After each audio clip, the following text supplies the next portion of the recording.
Mucha atención con la portada hoy de Mundo Deportivo. Aquí la tenéis. Sí, Bernardo Silva, es factible, ni más ni menos. El Barça cree que podrá cumplir el presupuesto de 1 por 1, es decir, fichaje que entra, fichaje que sale, y por lo tanto, si eso es así, tendrá dinero suficiente para poder encarar una cláusula como la de Bernardo, que rondaría los 58 millones de euros. Y sería una incorporación espectacular. Para hablar de ello, enseguida tenemos con nosotros a Fernando Polo, que nos va a poner en contexto qué hay de cierto en ello y si nos tenemos que ilusionar con Bernardo Silva. ¿Os gusta Bernardo Silva? Por cierto, Xavi también tendrá que decir la suya. Recibimos ya con todos los honores a don Fernando Polo, subdirector de Mundo Deportivo y una de las personas que más información tiene. Hostia. Ostras, Fernando, cuidado. Pequeño que soy. Fernando, Fernando, comunidad, ¿qué pasa? Hola, ¿cómo Edgar, estás? Bien, hombre, ¿y tú? Fíjate cómo hemos empezado. Es Bernardo factible. Silva es factible. Cuéntanos, como siempre decimos, Twitch funciona para poner en contexto las publicaciones que hacemos en Mundo Deportivo, ya sea en Claro. redes sociales o ya sea en digital o sea en el propio papel. Así que, Sí. Fernando, buenos días, Fraile140804. Fernando nos va a poner en contexto o nos va a poner voz e imagen a esta noticia. Bernardo Silva es factible. Siempre y cuando, Fernando, es factible siempre y cuando. Si el Barça vuelve a la regla 1-1. Ahí está. ¿Y cómo Es puede...? un rollo la regla 1-1, pero es que tú, como club, ¿Sí? ahora no estás en una situación de regla 1-1. ¿Qué quiere decir eso? Que si yo, que soy el presidente, tengo a Edgar, que es uno de mis jugadores potentes, pero quiero hacer alguna operación y lo quiero vender y me dan por él 80 millones, con la regla 1-1 recojo los 80 millones de Edgar y los puedo invertir en otro jugador. Vale. Que no estás en la regla 1-1 y estás 1-2 o 1-3. Me dan 80 por Edgar, pero solo puedo gastar 40. Claro. Claro, a lo mejor el que quiero para sustituirle no vale 40, vale 60, vale 70 o vale 80 también. No puedo. Hola, Juliano. Pues ha quedado muy claro, ¿eh? Es decir, al final es muy fácil, ¿no? Si llegas al 1-1, es muy fácil calcular que puedes fichar porque tanto ingresas, tanto puedes gastar en Efectivamente, fichajes. es fácil. 1-1 quiere decir 1 euro vendo, 1 euro puedo gastarme. Exacto. Hasta ahora el Barça, como tenía que cumplir con el fair play financiero de la Liga, pues todo el dinero que recaptaba por vendas o por otros ingresos, pues no solamente una pequeña parte podía ir destinada a incorporar jugadores. Sí, y otra, bueno, este pasado verano el Barça no estaba en la regla 1-1, con lo cual ya Claro. visteis lo que pudo fichar.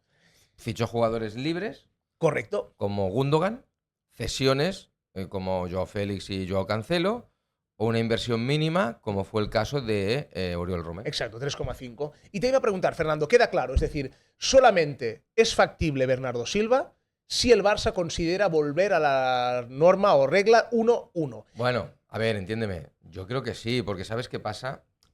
Es factible en el sentido de que si tú ingresas un dinero, podrás gastar un dinero, pero es que para poder acceder a Bernardo Silva, si no estás en la regla 1-1, tienes que ingresar el doble. Claro, claro. Claro, ingresar el doble significa grandes patrocinios, grandes palancas que ya no se pueden hacer, pero grandes inversores que quieren venir al Barça, grandes acuerdos de patrocinio, que se puede hacer el de Nike, pero no da para tanto la vaca, y grandes ventas, que tú puedes hacer grandes ventas, pero el problema de hacer grandes ventas es que, primero, igual vendes jugadores que no están amortizados, con lo cual no todo es beneficio neto, y segundo, que descapitalizas tu plantilla, que cuanto más vendas, más vacías tu plantilla de calidad. Tú puedes vender, y vendiéndolo todo, sí, hombre, podrás sacar dinero, pero luego tendrás que tener jugadores, tendrás que tener posiciones dobladas. Es que este es el tema, Porque Fernando. luego hay lesiones. ¿Qué pasó con Valde? Se lesionó. ¿Qué pasó con Gavi? Se lesionó. De Jong se ha lesionado esta temporada. Lewandowski se ha lesionado. Ter Stegen. Tienes que tener doblada la plantilla para poder hacer frente a esas contingencias que siempre dices, bueno, pero no pasará. ¿Cómo que no pasará? Pasa continuamente. No en el Barça, mirad el Madrid. Courtois, Sí. Militao, Álava. Bueno, continuamente se lesionan jugadores en el fútbol profesional. Entonces tienes que tener relevos de calidad y de garantías para poder competir por todo. Al Barça este año y el anterior, las lesiones le han afectado muchísimo. Y entonces, Fernando, para que, lo has comentado más o menos de pasada, pero para poder consolidar esta regla 1-1, el Barça entonces debería, primero, Cumplir el presupuesto, primero, ¿vale? que es tener unos ingresos de 859 millones y dar un superávit previsto que había de 11 millones. ¿Y eso se consigue cómo? Es decir, vendiendo a algún jugador. Bueno, ¿no? pues se consigue con cumpliendo las cuentas que tú dijiste que ibas a cumplir para la temporada en curso. Y creo que hay unos 30 millones de diferencia, ¿verdad? Más o menos. Tienes que ingresar, yo creo que por ventas habrá que ingresar. Hay que tener en cuenta que hasta el 30 de junio te entra en este ejercicio.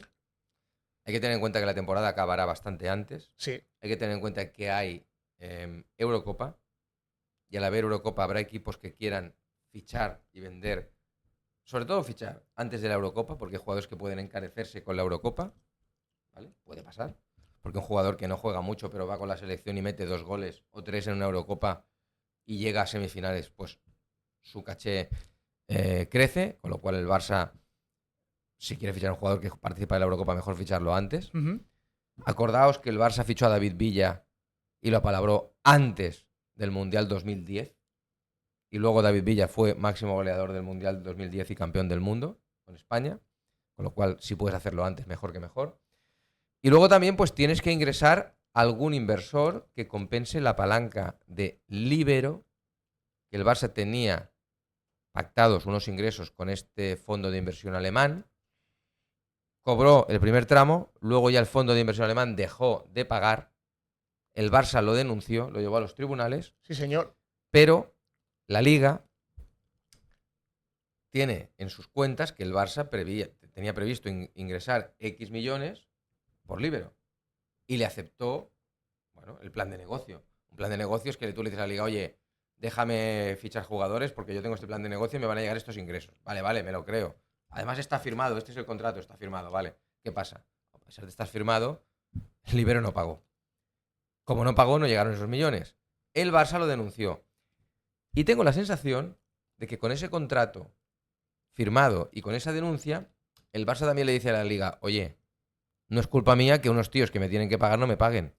Y por eso les denuncio. Y como he ido a los tribunales, piensa que yo este caso, en teoría, tengo que ganarlo y que al final me lo tendrán que pagar de alguna forma.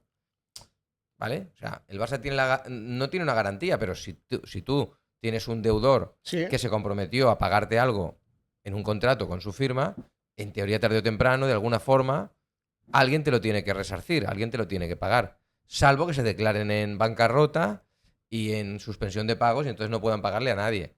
Pero líbero de momento no es el caso, sigue funcionando y no se ha declarado en bancarrota, con lo cual el Barça considera que eso tarde o temprano lo ganará. ¿Vale? Entonces es una garantía ante la Liga. Pero lo que tiene que hacer el Barça, por ejemplo, es cerrar el acuerdo con Nike, que nosotros aquí publicamos en exclusiva.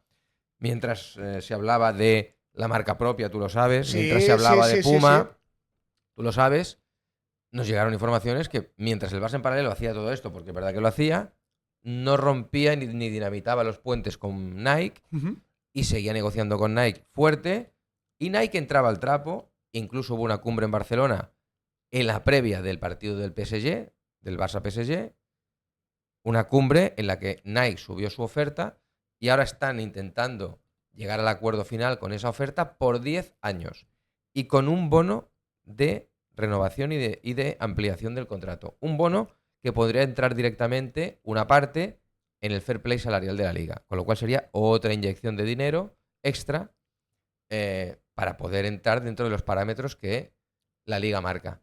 Y lo que publicamos ayer también, antes que nadie, es que había habido contactos recientemente con la Liga y en esos contactos de gente top del Barça, imaginaos quién, y gente top de la Liga, imaginaos quién, no dijimos los nombres, pero no hace falta ser un lince para saber de quién nos referimos, pues que la Liga le había dicho al Barça que si cumplía con su presupuesto y con las operaciones que tenía previstas, pues que eran optimistas de que pudiesen entrar de nuevo en la regla 1-1. De ahí la portada, de ahí que lo publicásemos ayer en la web, y de ahí que otros compañeros siguiesen esa información. Y Raku anoche fue más allá y dijo que había habido un encuentro de Tebas y Laporta. Bueno, nosotros no lo dijimos, no quisimos destapar la autoría de quiénes eran, pero efectivamente fueron Tebas y Laporta, que tienen una relación buena a pesar de que las instituciones tengan tensiones.